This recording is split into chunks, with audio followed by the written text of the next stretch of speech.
Today on Brief History, we take a look at some of the earliest events in the history of the French monarchy.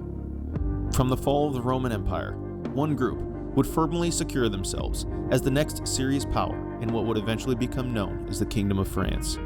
Their reigns would be marked by assassinations, bloody executions, civil wars, and power struggles over vast territories. Join me as I take a brief look at the Merovingian kings of France, or as they were known in their day, the kings of the Franks.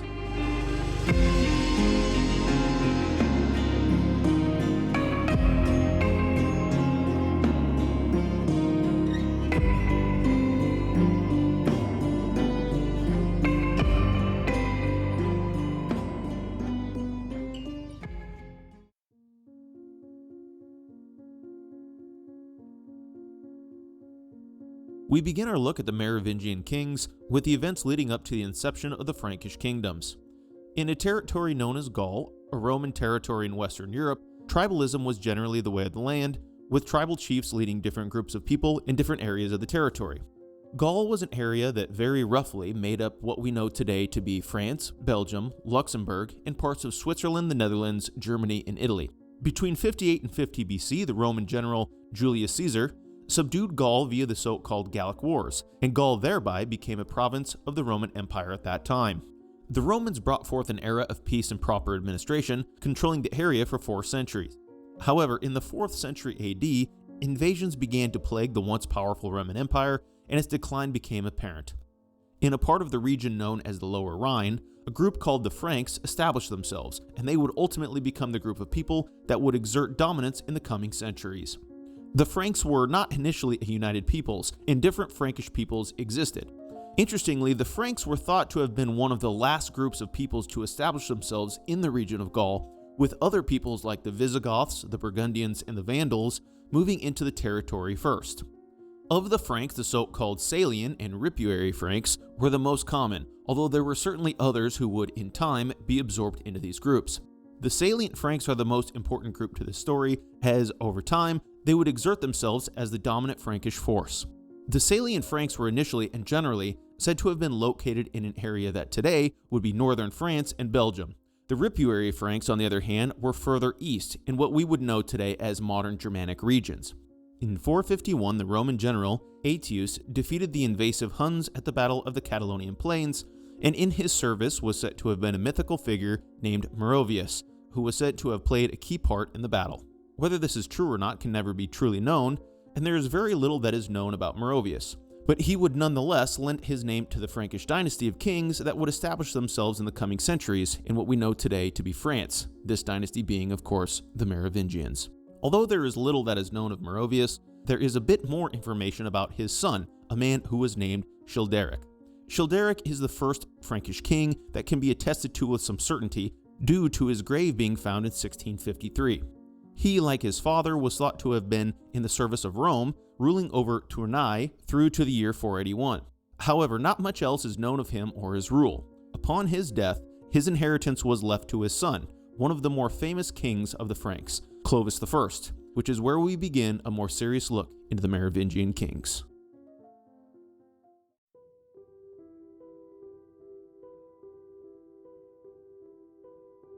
Clovis I, although well known as a consolidator of power today, was not at first the only Frankish king to exert power in his day. In fact, he was initially rivaled by some of his relatives, which included a man named Ragnacaire, who ruled from Cambrai, and Chareric, who ruled from Saint-Quentin. The region of Roman Gaul was split between different peoples or tribes, with the Franks controlling an area near the northeast of modern-day France and Belgium. Syagrius, a former Roman general, was king of Soissons, which was located to the southwest of the Frankish-controlled lands. Clovis, after making an alliance with the fellow Frankish ruler Ragnacaire, attacked Syagrius, and although Syagrius fled, he was eventually captured and killed on Clovis's orders. After gaining control of Soissons, Clovis began a program of killing off any potential opponents to his rule, which included none other than his Frankish allies, Ragnacaire and Chareric, along with some of their family members. He also began to exert control over his Frankish neighbors, the Ripuary Franks, with similar tactics. This allowed Clovis over time to brutally extend his influence in Gaul, which in time allowed him to control much of Gaul either through direct rule or through tribute payments. Perhaps the most famous event in Clovis's life is his conversion from paganism to Christianity. By the late 5th century, Clovis had begun to consider a political marriage, and he ultimately chose to marry a daughter of the King of Burgundy, Burgundy being in south and southeastern Gaul. Her name was Clotilda, and although Arianism, a rival heretical form of Christianity, was popular in Christian circles in Gaul at this time, Clotilda was a traditional Catholic Christian, meaning that she was part of traditional Christianity that believed in the Holy Trinity as it is known today. Clotilda pushed Clovis towards Catholic Christianity and attempted, unsuccessfully at first, to convert him from his paganism. She would later be canonized as a saint for her actions in this capacity. Clovis refused Clotilda's influences at first. However, a fearsome group known as the Alemanni, who were located to the south of the Franks, began attacking the Franks, beginning with the Ripuary Franks to the east. This eventually brought them into conflict with the Salian Franks, i.e. Clovis, culminating in the Battle of Tobiac in 496. Clovis was said to have been greatly troubled during this battle, and feared that he would be defeated, and thus, he, according to legend, cast his eyes to the heavens and prayed to the God of his wife, Jesus Christ, exclaiming that if he were to gain victory in that day, he would be baptized in Jesus' name. No sooner had he finished his appeal than the Alemanni king was killed and his armies began to disband. After the victory, Clovis was true to his word. He was baptized by Saint Rene at Reims, along with many of his soldiers who voluntarily chose to follow their king into the Christian faith and out of paganism. This event was a key moment in French royal history, as after this, future Frankish and eventually French kings would be inextricably tied to the Christian Catholic Church, and the church would play a major role in future royal events. Although Clovis was baptized as a Christian and did formal repentance for his previous sins, he in fact continued his cutthroat and brutal ways, attacking neighbors in order to further his influence. This included the Visigoths to the southwest, who occupied a territory known as Aquitaine, the Ripuary Franks to the east, and also his wife's homeland Burgundy to the south. In the last decade of his life, Clovis was instrumental in instituting the so-called Salian law, also called Salic law, which listed among many other tenets the basis for the principle of excluding women from ever inheriting the throne as a monarch. This, of course, would be important as the French monarchy began to develop throughout the medieval era. Clovis died in 511 and was laid to rest next to his queen Clotilda, having, for all intents and purposes, created what would eventually become known as the Kingdom of France. However, the idea of France as a nation was still a distant illusion, as there was still to be hundreds of years of incredible and bloody events between Clovis's death and the establishment of France as a formal kingdom. The Merovingians suffered greatly from inheritance issues and disputes, since the idea that a single eldest male child inheriting the throne of their father had not yet come into prominence. This became immediately apparent after Clovis I's death in 511. Clovis's Frankish kingdom was split between his 4 sons, which, as one could probably surmise, led to serious dispute. The eldest of these sons was an illegitimate one named Theuderic, while the other 3 were sons from Clotilda. Their names were Clodomir, Childebert I, and Clothar I. Due to the splitting of inheritance between sons and the changing nature of the areas that made up Francia in that day, there were anywhere between 30 to 35 Merovingian kings that would end up ruling during the Merovingian era. We are going to look at these kings from a very high level and give a broad overview of some of the most important events that made up some of their reigns. However, we will not be touching on each particular king in depth.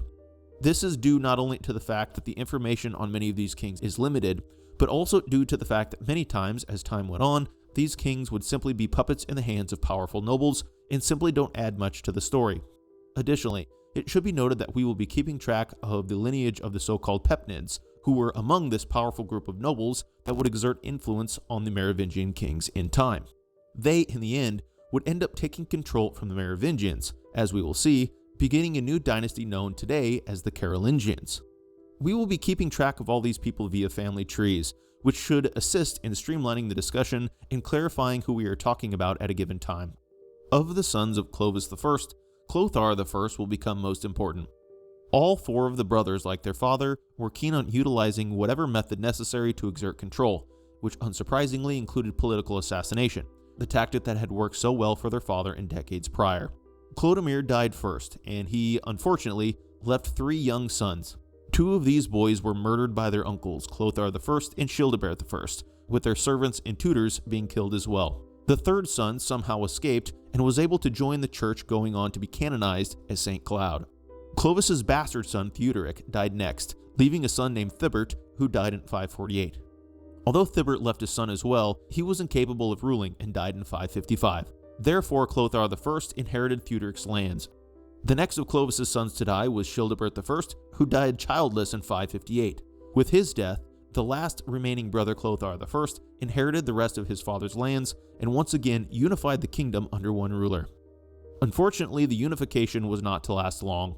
Clothar I died in 551, thus once again bringing forth the fragmentation of Francia after only a short time of unity. Clothar I, like his father, left 4 sons: Charibert I, Guntram, Sigebert I, and Chilperic I. The first 3 were all full-blood brothers, being sons of Queen Ingund, while the last brother, Chilperic I, was only half-blood, being the son of Queen Ingund's sister, Erigund. The era of these kings is perhaps the most interesting era of all the Merovingian kings and history. Charibert I died after only 6 years of being the king of Paris, and his lands were divided between his brothers. But these brothers would set the foundation for some of the most compelling events in Merovingian history. It is important to note that 2 terms began being used to describe parts of the Frankish kingdoms around this time, and these terms were Austrasia, thought to derive from the Frankish word for Eastern Kingdom, and Nuestria, thought to derive from the Frankish word for New or Western Kingdom. Austrasia was the northeastern territory, which was ruled by Sigebert I, while Nuestria was west of Austrasia and ruled by Chilperic I. Burgundy still existed to the south, and this is what Guntram inherited.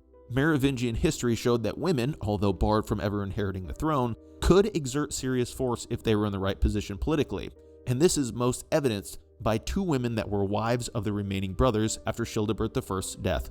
The first was the wife of Sigebert I, named Brunhilda, a Visigothic princess, and the second was Chilperic I's eventual wife, who was named Fridegund, who was initially a servant of Chilperic I's first wife. The rivalry between these women, Brunhilda and Fridegund, began early in their lives, due to the fact that Chilperic I had actually been married to Brunhilda's sister, a woman named Galswintha. Galswintha, being Chilperic I's second wife, was murdered in her bed, at which point Chilperic I married Fridegund. It is thought that either Chilperic or Fridegund herself murdered Galswintha, and this, of course, upset Galswintha's sister, Brunhilda. Chilperic I and his sons from his first marriage, which was a separate wife from the ones just discussed, warred against Sigebert I, Brunhilda's husband, and although Sigebert I was generally more successful against Chilperic and his sons, he was assassinated by one of Fridegund's followers in 575. Chilperic I and Fridegund were brutal, and they together were responsible for the deaths of many people, including 2 of Chilperic I's own sons, Clovis and Merovius.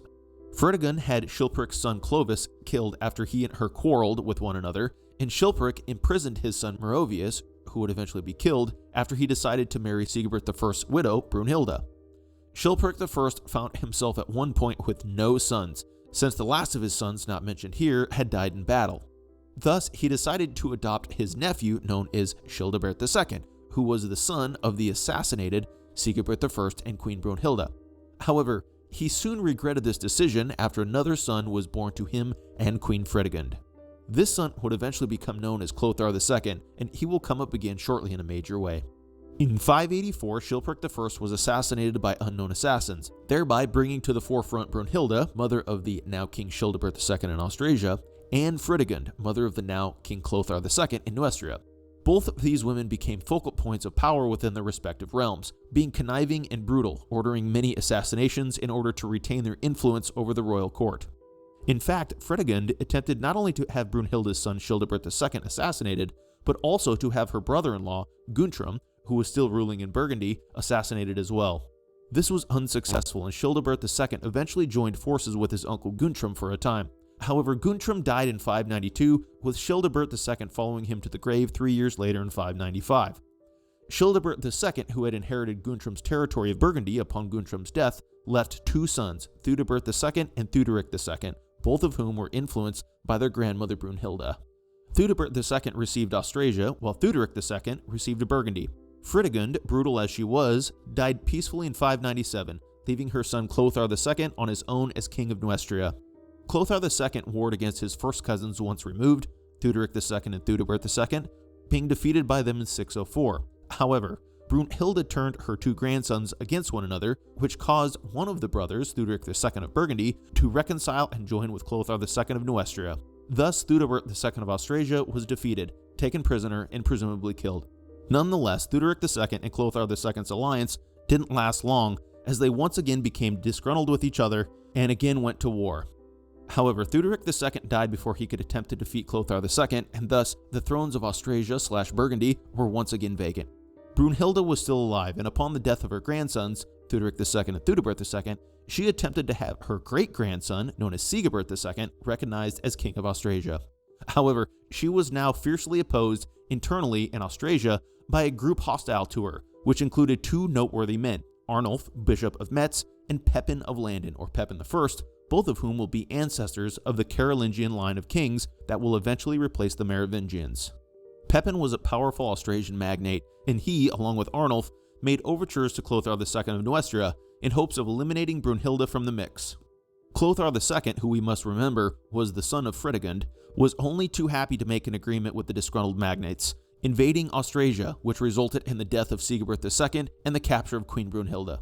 Brunhilde's execution has gone down in history due to its brutality. She was, by this time, around 70 years of age, but this did not prevent Clothar from executing her violently.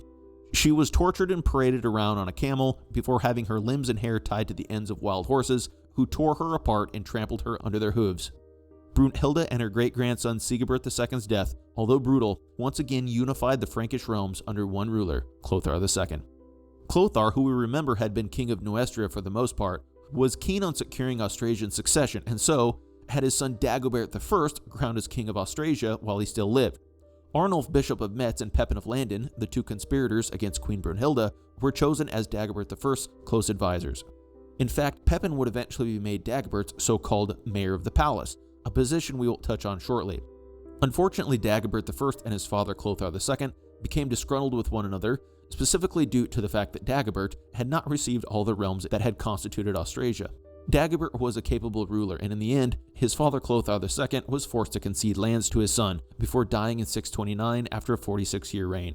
With Clothar II's death, Dagobert I once again united all of Francia under one ruler. His reign would mark the pinnacle of Merovingian power, and he would ultimately be the last ruler to exert serious true power in his own right without the overshadowing influence of powerful magnates.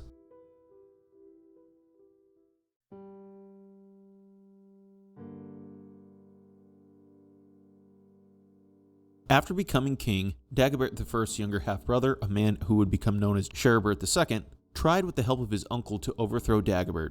However, this was unsuccessful, and Charibert II's endeavor was never able to get off the ground.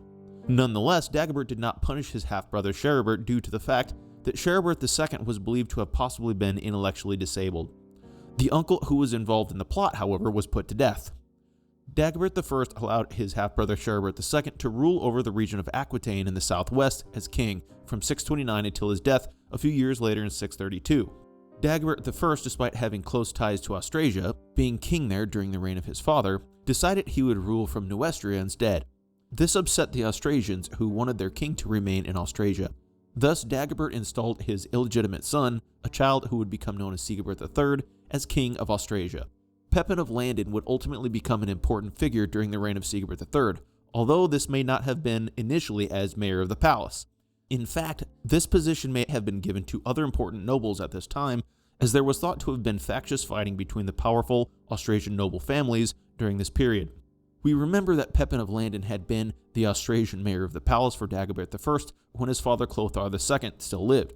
However, Dagobert, after becoming sole ruler, broke free from the influence of Pepin, with his move to Nuestra most likely being part of this process. Although the position of mayor of the palace during the reign of Dagobert I would still be in a less powerful position than the king, with Dagobert truly exerting control as a ruler, we will see shortly that in time this position would ultimately usurp the power of future kings and become the position that held all the cards, eventually leading to the downfall of the Merovingians altogether. Sigebert III would, for all intents and purposes, be the first roi fainéant, or lazy king, meaning that he would be a puppet of the mayor of the palace. However, although Sigebert will be the first, we will soon see that he would certainly not be the last. Dagobert I eventually had another, this time legitimate son, who would become known as Clovis II, and Dagobert made the nobles of Nuestra and Burgundy swear fealty to his new son. Therefore, the partition of Austrasia and Nuestra once again became a reality. Dagobert I, all in all, was known for his military capability and was respected within the kingdom and abroad. He began to suffer from dysentery and died in 639, at which point his queen, a woman named Nantilda, was instrumental in ensuring that her son, with Dagobert I, Clovis II, succeeded to the Neustrian throne. She, with the assistance of a Neustrian mayor of the palace, operated the young Clovis II's regency. Dagobert I's other son, Sigebert II, was still ruling in Austrasia, and was also a child king. Thus, with Dagobert I's death, the kingdoms of Austrasia and Neustria under the reign of Sigebert III and Clovis II respectively were both kingdoms with child kings, ruled by powerful regents and/or mayors of the palace. This would, for all intents and purposes, begin the slow degradation of the Merovingian dynasty of kings, as any kings moving forward would hold only nominal power, with the mayor of the palace/regents exerting most of the control. There would be a couple exceptions to this, but generally speaking, this was the turning point for the dynasty. Pepin of Landen, having worked to become Austrasian mayor of the palace for Sigebert III, died in 639 or 640, and with this, his son, a man named Grimoald, known as Grimoald I or Grimoald the Elder, took his place as mayor. Sigebert III, again simply a puppet king in the hand of Grimoald, had no children when Grimoald came to power. Therefore, Grimoald convinced Sigebert III to adopt one of his own sons named Childebert, so that this son could become Sigebert III's heir. This son of Grimoald would come to be known as Childebert III or Childebert the Adopted. Sigebert did indeed adopt Grimoald's son, but he would then go on to father his own son, who he named Dagobert, and who would eventually be known as Dagobert II. We will come back to him momentarily. Meanwhile, Clovis II in Neustria had a couple mayors of the palace come and go, with his mother Nanhild being a powerful presence in his reign. A man named Flochad, who the Queen Mother had installed as mayor of the palace prior to her death, took control under the banner of Clovis II in Burgundy, while a man named Erchinald took over as mayor in Neustria. Little is known of Sigebert III or Clovis II's reigns, other than the fact that Sigebert III experienced an uprising in Thuringia to the east and was defeated, which removed Frankish influence east of the Rhine. However, events began to take a very interesting turn after these kings' deaths. Upon Sigebert III of Austrasia's death in 656, his mayor of the palace Grimoald, who we remember was Pepin of Landen's son, sent Sigebert III's legitimate son, Dagobert II, to a monastery in Ireland, while making his own son, who we remember had been adopted by Sigebert III, as King Childebert III, or as stated previously, Childebert the Adopted. However, this attempt to usurp power was unsuccessful, as Clovis II died in 657, only a year later, and the powerful magnates of Austrasia overthrew Grimoald and his son Childebert the Adopted, handing Grimoald over to Clovis II's successor, Clothar III. Grimoald was thrown into prison, eventually being executed, and it is unknown what ultimately happened to Childebert the Adopted, although it is believed that he may have ruled for some time after his father's downfall. Although the rightful heir to the Austrasian throne was probably still Dagobert II, who had been sent to a monastery in Ireland, he did not immediately ascend to the Austrasian throne upon Grimoald's overthrow. Instead, Clothar III of Neustria's younger brother, Childeric II, took that spot due to the influence of the Neustrian queen mother, Bathild, who now had a son on the Neustrian and Austrasian throne. However, Erchinald, the mayor of the palace in Neustria, died, thus elevating a man named Ebroin to that position in 658. He remained in that position for 15 years until the death of Clothar III in Neustria in 673. This triggered an incredibly bloody sequence of events initiated by Ebroin. Upon Clothar III of Neustria's death, Ebroin, the mayor of the Neustrian palace, attempted to install Clothar III and Childeric II's younger brother, Theuderic III. The Neustrian magnates would have none of this and offered the Neustrian throne to Childeric II, who was still ruling in Austrasia. Theuderic III and Ebroin were both sent to a monastery after being deposed. Bishop Leodegar of Autun was a man who was instrumental in this process, and although Childeric II's mayor of the palace remained as the only mayor over the entire now united kingdom, Bishop Leodegar had a powerful influence in Neustria despite not being the mayor. He began to oppose the king, and eventually a land dispute threw everything into disarray.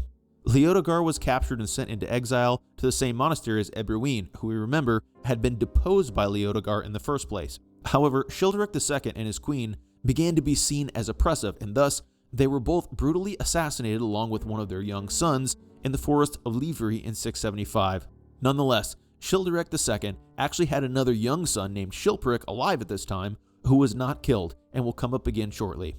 With the death of Childeric II, who was the king over both Austrasia and Neustria at the time of his death, his mayor of the palace fled, and the two old rivals who had been sent to a monastery, Ebroin and Bishop Leodegar, returned. Bishop Leodegar initially was able to gain the upper hand over Ebroin and oversaw the reinstallation of Theuderic III, who we remember was the younger brother of the now deceased King Clothar III and Childeric II, who Ebroin had tried to install in 673 before he was overthrown. Ebroin, however, was able to gain back political control over Leodegar and became the mayor of the palace of Theuderic III in 675, at which point he set out on a brutal suppression of anyone who opposed him. It should be noted that Ebroin initially used a young boy, often referred to as Clovis III, to try and gain power over his rival faction. This may have been a son of Theuderic III or of Clothar III, but his parentage is unknown. Nonetheless, by the time Ebroin did in fact secure himself in a powerful position, he simply abandoned Clovis III and went back to supporting Theuderic III. Clovis III is a mysterious figure in Merovingian royal history and indeed sometimes isn't even considered as a king at all. With Ebroin back in power, his rival, Bishop Leodegar, was, of course, in serious trouble. He would become the most notable casualty of Ebroin's suppression campaign, being tortured and martyred around this time. Although Theuderic III was now another sole king over Austrasia, Neustria, and Burgundy, these kingdoms were not all united internally, as there were many Austrasians who opposed Ebroin and Theuderic's power over them. These dissenting Austrasians decided to go to the monastery in Ireland and retrieve Dagobert II, who we remember was the son of Sigebert III, who had been sent to the monastery by Grimoald in a coup d'etat. There are few records of his short reign in Austrasia, and it is unclear exactly who it was who was supporting him. Nonetheless, he was killed in 679, possibly on the orders of Ebroin, and with his death, the descendants of Pepin of Landen once again entered the fray. It was time for the final chapter of Merovingian kingship.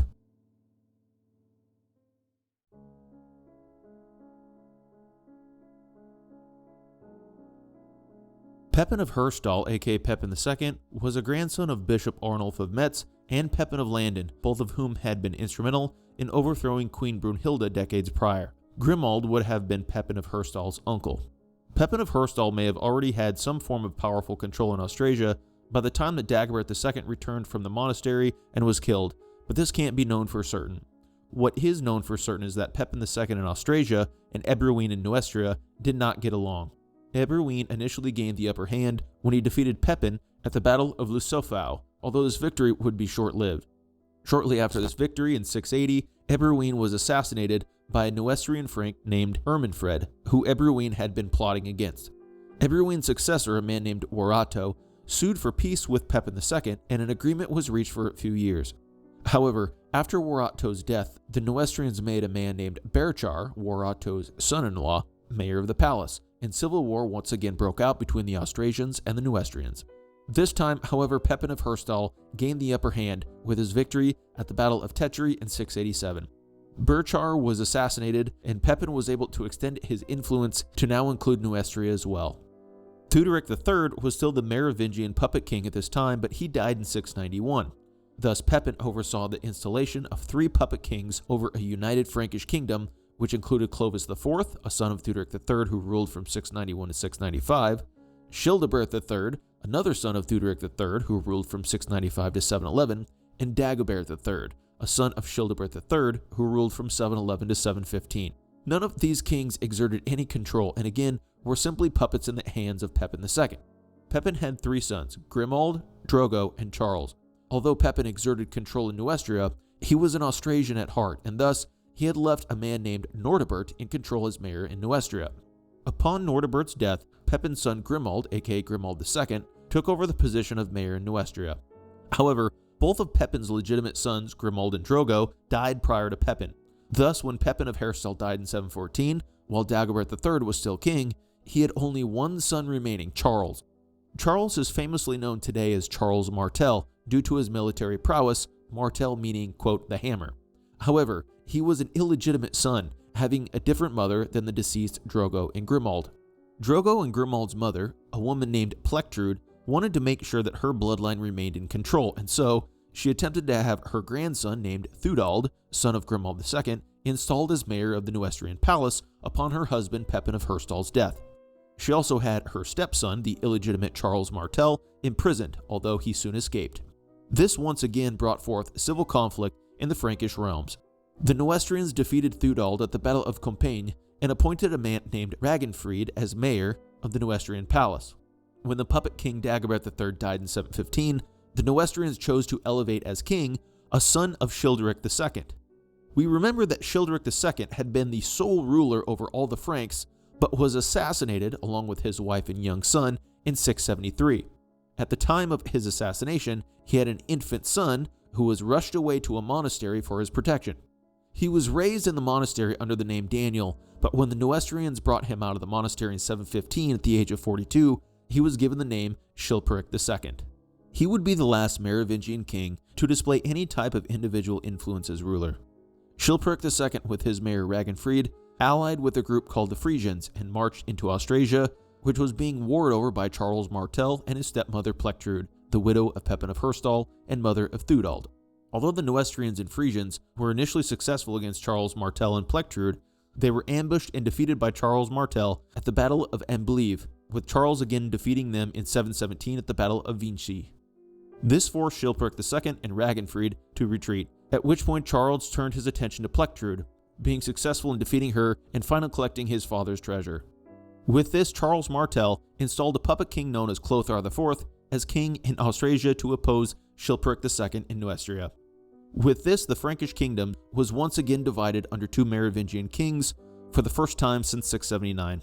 Clothar IV is another shadowy king, and it is unknown exactly who his parents were. He was little more than a tool to be used by Charles Martel and died in 718, which was the same year that Chilperic II of Neustria allied with the Duke of Aquitaine to try and defeat Charles Martel. This was ultimately unsuccessful, and Charles defeated Chilperic II, forcing him, his Aquitaine ally, and his mayor of the palace to flee. Charles Martel ended up making a deal with the Duke of Aquitaine that saw Chilperic II handed over to him, at which point Chilperic and Charles made their own agreement. Charles Martel recognized Chilperic II as king over all the Franks, that is Neustria, including Burgundy and Austrasia. In return, Chilperic submitted to Charles Martel politically, who became the mayor of the palace over all the Franks. After Chilperic II's death in 721, Charles saw to Theuderic IV becoming king, son of Dagobert III, who had been the last puppet king of Pepin of Herstal. Theuderic IV was most likely a young boy at the time of his accession, and he reigned for 16 years under the control of Charles Martel. Upon his death in 737, the Frankish throne remained vacant during an interregnum period, which lasted for about 5 to 7 years. During this time, Charles Martel ruled, in essence, as king himself. However, he died in 741, and with this, the Frankish kingdom was once again divided. Charles had two sons, Pepin, who would later become known as Pepin the Short, or Pepin III, and Carloman. Pepin was given Neustria and Carloman Austrasia, and they together became co-mayors of the palace. However, this was not quite the end of the Merovingians yet. Pepin and Carloman experienced serious revolts after their father's death, and although they were able to quell these uprisings, there was still a thought that the Merovingian bloodline would give them some form of legitimacy. Thus, Carloman was instrumental in seeing Childeric III elevated to the kingship in 743 as another puppet king. Childeric's parentage is unknown, although some believe he could have been a son of Theuderic IV or Chilperic II. Nonetheless, after Carloman retired to a monastery in 747, his brother Pepin decided that it was time to seize the Frankish throne for himself and eliminate the Merovingian dynasty altogether. He appealed to Pope Zachary for support, who was being harassed by the Lombards in northern Italy. Hoping to protect himself against the Lombard kings and looking to free himself from Byzantine influence, Pope Zachary approved the deposition of Childeric III by Pepin the Short in hopes that Pepin and the Franks could become serious allies to him and the papacy. With this, Pepin deposed Childeric III in 751, sending him and his son Theuderic into monastic life, with Childeric III dying around 754. With Childeric III's deposition, the Merovingian dynasty of Frankish kings came to an underwhelming end. Pepin the Short, in becoming king himself, brought forth a new dynasty which would be known to history as the Carolingians. This change would ultimately set the foundation for the long line of kings that we know today to be the kings of France.